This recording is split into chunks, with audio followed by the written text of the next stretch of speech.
G'day everybody, welcome back to Mother's Ruin. Sunny Monday or Friday or Sunday. I go back to work tomorrow, so today's my last day off. So we're just down in this bottom paddock. Got to do some tree clearing. We can see clearly, I'll get the words out, that I need to do a bit of cleaning up. So we'll go for a wander and I'll show you what the problems are. So the first challenge in here is the rocks, and then conveniently the pig wallows and the trees. So the centre section of the block's just over there, and then we step through this, we've called this the rock bar, and then we step into the southern part of the block. And yeah, it's not the greatest country. So the fence line's up here. The fence line goes all the way up into this valley and down the other side. And then in the middle, between the road and that fence line, is this paddock. And from about that big tree there through to this little tree here, and everything in front of it has to be cleared. I'm going to get a dozer to come in and do it because my tractor isn't big enough and I'm tired of fixing it when I break it. So most of this is just classified as regrowth. It's not in situ jungle, it's just regrowth, but still has to be gotten rid of. The soil underneath is pretty good. That chocolatey, brown chocolatey stuff that I've got, but every now and then you'll run into this problem, which is more rock, and I can't get rid of that. So the paddock, the tree paddock, will actually end at this rock here, and this is as far up the hill as it'll come, and we might break out and put a little bit up this way. Oh, dog's onto something. And yeah, the block goes back up into there, so I'm not worried about knocking some of these little trees over. Only little desert miles, and I'm going to plant more than enough trees to replace them. So this is the first paddock I've got to clear. I'll duck it through here, through the creek and out the other side, and I'll show you the next one. This is probably the second biggest creek waterway we've got on the block. It comes from way up in the back country, comes down through here and out across the road. This is one of the spots we've looked at putting another dam. The dam down the other end's a bit non-water holding. And you'll see here, this is the, I'll call it the southern boundary of the first paddock we're going to clear. So we just walk down through that country there.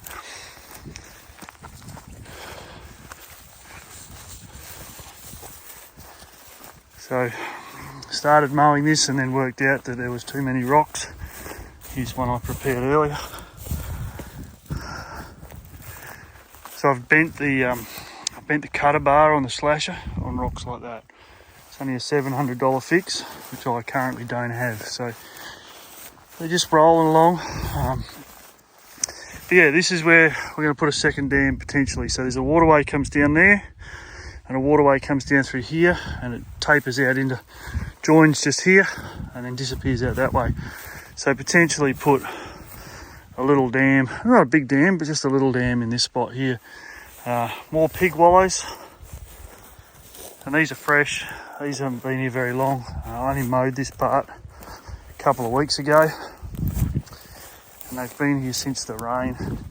But if I keep the grass under control, the pigs don't come in. So I don't care if they wallow in the creek beds, I just don't want them wallowing in the paddocks. So then I can shoo them out and inject them with some lead as required. So here's the bottom of that first paddock. So we started walking, I'll see if I can get rid of the sun. We started walking over there, we've come through the top, down this side.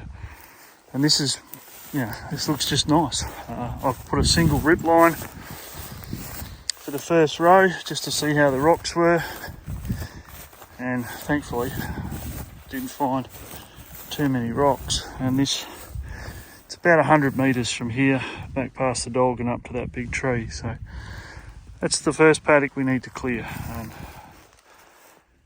hey dog, we're going the other way. We're going that way. The other thing that this waterway brings is there's a big rock bar that comes through here. So I can't drive a car through here because there's great big rocks in the grass. So the dozer's also going to cut a road on the fence line. And that brings me to this paddock. This is the biggest planting section we have, and it's got the most rocks of anything. Even a dog doesn't go in there very often. It's good from the fence line over here up to about where I've mowed, and then it's just a wall of rock up to about that brown spot about there. And it goes all the way back up to that big tree where the tanks are going to be. So starts here, goes 120, 130 metres this way and 100 metres that way. So I need to get this one stick raked with a dozer, and while he's here he's also going to do some work out the front to tidy the verge. And the trees we planted now, just for reference, 750 metres that way. So we have started prepping down this way, and we'll go down and have a look at that now.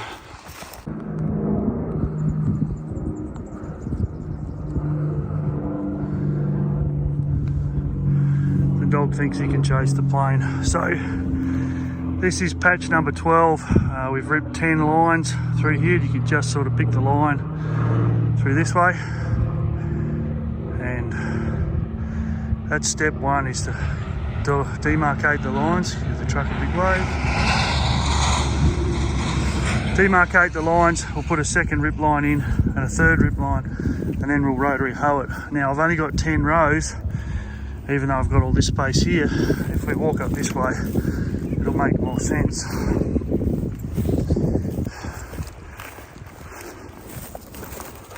Dog's got more energy than I've got today.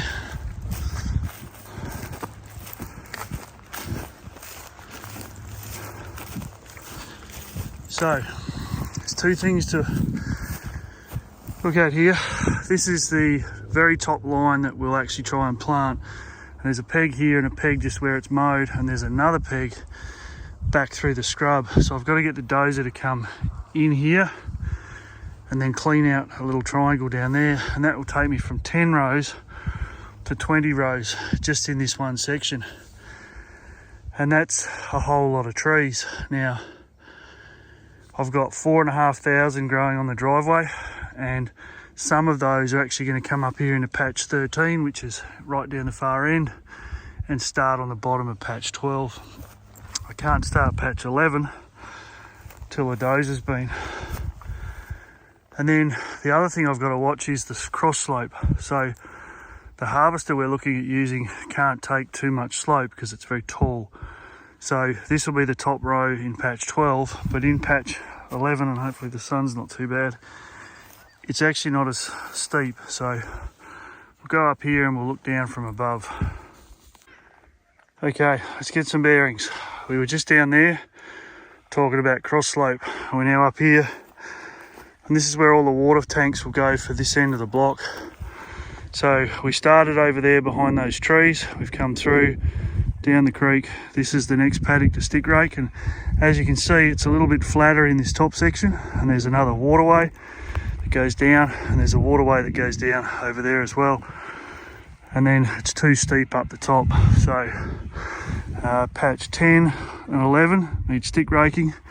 12 and 13 we're prepping to plant water tanks up the top, and the block, you won't be able to see it on the camera, but the fence line's back up here about 100 metres, and it disappears right up into this valley behind us and then down the other side. So there is a couple of spots up in here where there's a couple of flat spots, potentially looking at, you know, campground or viewing point or anything like that, but at this stage that's a much later process. So that's sort of where we're heading over the next couple of weeks. Prep to plant and dozerise those. But dog who's currently asleep under the tree, and I'll walk back down the other end and show you some trees.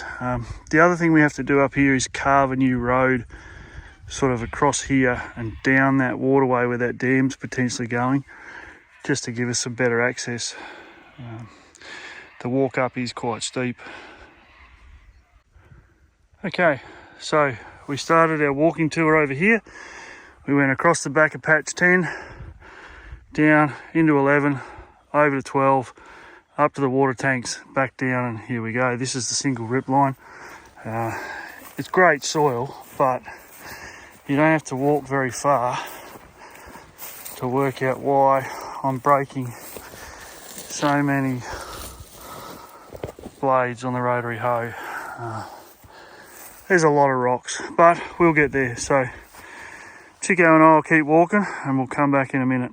But that's our focus for the next 12 and 13 will be the next month, and then 10 and 11 as soon as the dozer comes, and then this gets planted in autumn 2024. So things are slowly happening. So that big tree is the start of the southern section where we just were. Here's the rock bar again. It's about 60 metres wide, and then we step into patch 9, 8, 7, 6, 5.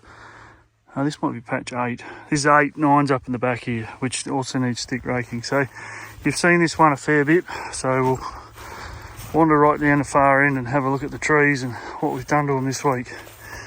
Come on, dog, let's go. Oi, oi, come on, let's go.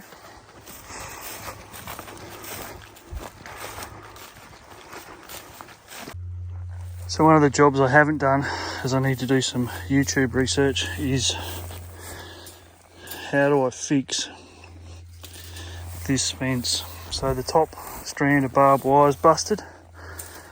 Now, whether that's by somebody cutting it or gravity or aliens, I don't know. So it's a bit hard to do with one hand, but that's one end, and the other end's just there. I need to come along and join these two back together. Got another piece of wire to join down the end, and I've got a piece of wire to fix down the far end that I drove through with the tractor.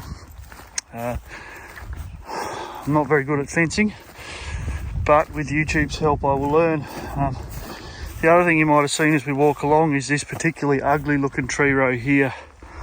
If you remember, I bought a big plough and it didn't work, and I made a big mess, and now I have to work out how to fix this. So it's all in the day's fun.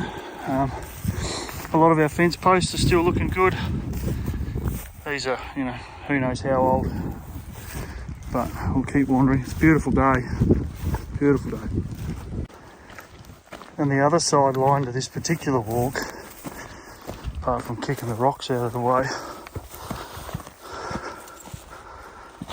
some more, is we're also looking for something that's causing all my flat tyres. So we found 2 star pickets buried in the ground a little while ago, and we think there might still be some. So as I walk, I've just got to keep an eye out for sharp, horrible things. I've also got to find a gate to fix this space so that it doesn't look like that. It's all happening. Next break, which is 9 days away, planning on irrigating patch, this is patch 6, so I need 2 irrigation lines in here, 6 lines on the bottom, 6 lines on the top, and then patch 5, which is 3 rows that run this way and 3 rows that run up the hill, will come in here. I need to get this done and buried so I can start putting irrigation line in. These beds are ready to go. There's a few weeds growing in them, but the moisture profile's good, and I don't think I need to do anything else to them. And this is the other piece of fence I need to fix. So it was very wet in here a couple of months ago when I came through with the tractor, and kind of maybe, yeah, okay, you just make it up in your mind, but I've got to stand that up. But I've got a fella coming to help with that bit. So we're just down in the northern section, so that's patch 5 there. So that's the centre section. Everything here is looking really good. We went through yesterday, and as silly as it sounds, these ones that have got all the weeds around them, there's actually some really good growth going on in the trees, even though the weeds are dominating. So there is actually a tree there, and it's good, and it's got new growth. So the weeds are providing some shelter, we think. We are going to have to come through when the spring breaks and make sure. So for example, here's another one. And this isn't pre-recorded, this could be dead. I make no promises. But one of the things I've done with the next round of cuttings is I've made them taller so they don't have to fight the weeds so much. And have you seen the tree yet? I have. So check that out.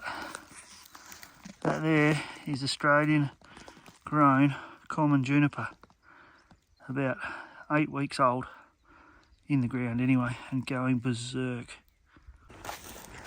So the last stop on our wander today, we're right up the northern end, centre section there, southern way down the bottom, still got the dog, is to come and check on some trees we've been uncovering. So now that these trees are firmly in ground, I'm 6'4", and that's the top of my hip. They're firmly in ground and established. We've started to take the big covers off because they started to rely on them. They were leaning on the covers. So that's Josh's tree. It's not the Joshua tree, it's Josh's tree. That's my daughter's tree here. We also took the skinny cover off of this and put a big cover on. It started this big last July. Heath's tree and Claire, our 100th subscriber. This one's about 5'5" tall. And even since we took the cover off it, it's started to widen out and stabilise, so it's very exciting. Lots of really good growth. Going really well, but we've got a series of trees around the place. You'll see there's covers missing. Where am I? Over here, there's, it's probably too much sun. We'll step across a row or two, come up the high side in the shade. So you can see in this row just here, for example, we've got covers that come to about here, and then there's a whole series of trees that are all in that 3 or 4 foot high. Still hard to see. I need someone with a sheet behind them. And these trees are fantastic and less than 2 years old between cutting, pot, and then in ground. So for 2 years, this tree is, well, let's call it 5 foot high and looking really healthy. As they come out of the covers, there's a few, gardening things to do. Things like this branch here will probably come off, and we'll use that for cutting, same as down the bottom. So we'll cut them to about 12 inches off the ground, because the harvester sits about 8 to 12 inches off the ground. This one here, for example, it'll probably come off too, but for now they're just going to grow. So we have uncovered a few over here. There's almost a full row here. There's a few scattered around, but what's more exciting is trees like this. This tree here is less than 18 months old, and it won't go to a big cover. It'll just come out of the plastic cover later in the year. So anyway, that's a walk on the block and have a look around, see where we're at. It's been a bit quiet on the feed. I'm waiting on parts for the Fiat to come back. I'm waiting to pick up a new tractor. I've got another tractor I've got to go and have a look at, and all that other stuff that comes with life. And I broke the log splitter and the trailer, and yeah, it's been a crazy couple of weeks. So anyway, back to work tomorrow, 8 days, and then I'll be back again, and we'll come out and have another look. make sure all these trees are going right, and probably start pulling more covers off. I think, when do we start planting? We're 4 weeks from planting down there and up there, and we've also got bulbs to start planting in here in a week or two when the frost finishes. So got another couple of quiet weeks to get some jobs done, and then we're all systems go on 4,500 trees to plant in the ground. So there you go. Thanks for watching. Thanks for liking. Hello to all the new subscribers. We're at 700 and something or other as of today. Huge numbers, way beyond expected. So yeah, thanks for watching. Stay safe, and we'll see you in a few days' time.